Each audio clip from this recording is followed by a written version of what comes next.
ಇದನ್ನು ಇದು ಬೇಕಿತ್ತು ಮತ್ತು ಇದೆಲ್ಲ ಹಾಕಿ ಪ್ಯಾಕ್ ಮಾಡ್ತೀವಿ. ಎಷ್ಟು ಹಳಿಗೆ ಎಷ್ಟು ಪರ್ಸೆಂಟ್?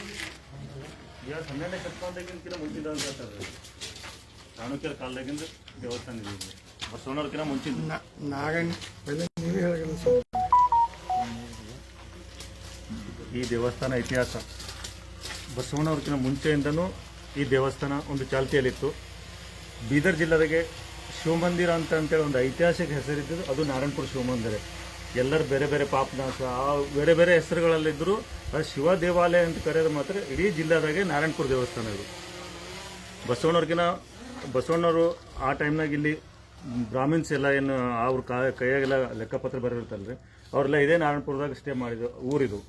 ಅದನ್ನು ಚಾಲುಕ್ಯರ ಕಾಲದಾಗ ಇದಕ್ಕೊಂದು ಸ್ಥಾಪನೆ ಶಿವಮಂದಿರ ಅಂತೇಳಿ ಸ್ಥಾಪನೆ ಮಾಡಿ ಇವತ್ತೊಂದು ಭವ್ಯ ಒಂದು ಐತಿಹಾಸಿಕ ಇದರ ಹಿನ್ನೆಲೆ ಒಳ್ಳೆ ಒಂದು ಹಿನ್ನೆಲೆ ಇದೆ. ಇದಕ್ಕೆ ಒಂದು ಅಭಿವೃದ್ಧಿಗಾಗಿ ಎಲ್ಲರೂ ಸಹಕಾರ ಮಾಡಿ ಇದು ಒಂದು ಒಳ್ಳೆ ಇದಕ್ಕಂದ್ರೆ ಇಲ್ಲಿ ಒಂದು ಏನು ನಾವು ಮನುಷ್ಯನೇ ಅನ್ಕೋತೀವಿ ಅದು 100% ಆಗ್ತದೆ ಅಂತಂದ್ರೆ ಸರ್ ಅವ್ರಿಗೆ ಗೊತ್ತದೆ. ಯಾಕಂದ್ರೆ ಅವರು ಫಸ್ಟ್ MLA ಆಗಿದ್ದು ಹಿಡಿದು ಅವರು ಪ್ರತಿ ಅಮಾಸೆ ಇದಕ್ಕೆ ಅಭಿಷೇಕ ಅಂತೇಳಿ ಅವ್ರು ಇರ್ಲಿ ಬಿಡ್ಲಿ ಕಂಪಲ್ಸರಿ ಅಭಿಷೇಕ ಮಾಡಿಸ್ತಿದ್ವಿ. ಆ ಒಂದು ನಿಟ್ಟಿನಲ್ಲಿ ಇನ್ನೂ ನೋಡ್ಕೊಂಡು ನಡೆದಾರ. ಅವ್ರಿಗೆ ಅದ್ರ ಮಹಿಮೆ ಏನಂತ ಗೊತ್ತು. ನಾ ಹೆಚ್ಚಿಗೆ ಹೇಳೋದಕ್ಕಿಂತ ಅವ್ರ ಬಾಯಿಲೆ ಹೇಳ್ತಾರೆ. ಇದ್ರ ಬಗ್ಗೆ ಇಷ್ಟು ಹೇಳಿ ನಾನು ಬಸವ ಕಲ್ಯಾಣ ತಾಲೂಕದಲ್ಲಿ ಒಳ್ಳೆ ಶಿವ ಮಂದಿರ ಹಳಿ 12ನೇ ಶತಮಾನಕ್ಕಿಂತ ಮುಂಚೆ ಶಿವ ಮಂದಿರ ಇದೆ. ಇದೆಲ್ಲ ಭಕ್ತರು ಸೇರಿ ಇದಕ್ಕೆ ಮೇಂಟೆನೆನ್ಸ್ ಮಾಡ್ತಾ ಇದ್ರು. ಹಳಿ ಚಾಣಕ್ಯ ಕಾಲದ ಯಾಗೈತಿ ಇದೇ ಕಲ್ಲು ಓಲ್ಡ್ ಆರ್ಕಿಯಾಲಜಿ ಡಿಪಾರ್ಟ್ಮೆಂಟ್ ಕಡೆಯಿಂದ ಈಗಾಗಲೇ ಇದೆಲ್ಲ ಬೀಳಂಥ ಸ್ಥಿತಿದಲ್ಲಿ ಇದೆ.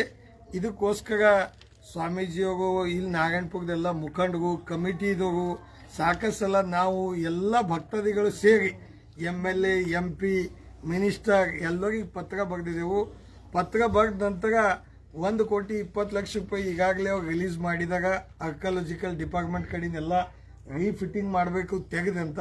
ಅದು ಸಾಲಲ್ಲ. ನನ್ನ ಪ್ರಕಾರ ಒಂದು 5-6 ಕೋಟಿ ರೂಪಾಯಿ ಕೊಟ್ಟು ಭವ್ಯ ಹಿಸ್ಟ್ರಿ ಗುಡಿ ನಮ್ಮ ಈಶ್ವರ್ ಖಂಡ್ರೆ ಮಿನಿಸ್ಟರ್ ಇದ್ದಾಗ ಜಿಲ್ಲಾ ಉಸ್ತುವಾರಿ ಮಂತ್ರಿಗಳು ನಾವು ಮನವಿ ಮಾಡ್ತೀವಿ. ಅವರಿಗೂ ಕೂಡ ಗಮನಕ್ಕೆ ತಂದಿದಾಗ ಇಲ್ಲಿಂದೆಲ್ಲ news media, print media, digital media ಎಲ್ಲರೂ ಕಲ್ತು ಒಳ್ಳೆ ರೀತಿಯಿಂದ ಇದ್ರದ್ದು ಪ್ರಚಾರ ಕೊಟ್ಟಾಗ ಹೆಂಗಂತಾಗ 2 ಲೋಟ ಜಲ್ ಸಬ್ಕ ಪರ್ಯಾಗ ಅಲ್ಲ ಅಂತ ಒಂದು ಸಣ್ಣದು ಶಿವ ಒಂದು ಮೂರ್ತಿಗೂ ಕೂಡ ಅಲ್ಲಿ ಒಳ್ಳೆ ರೀತಿಯಿಂದ ಭಕ್ತಿಲಿ ನಡಿಕೋತಾಗ ಇದಾಗ ಇಂಥ ದೊಡ್ಡ ಹಿಸ್ಟಾರಿಕಲ್ ಗುಡಿ ಇದೆ.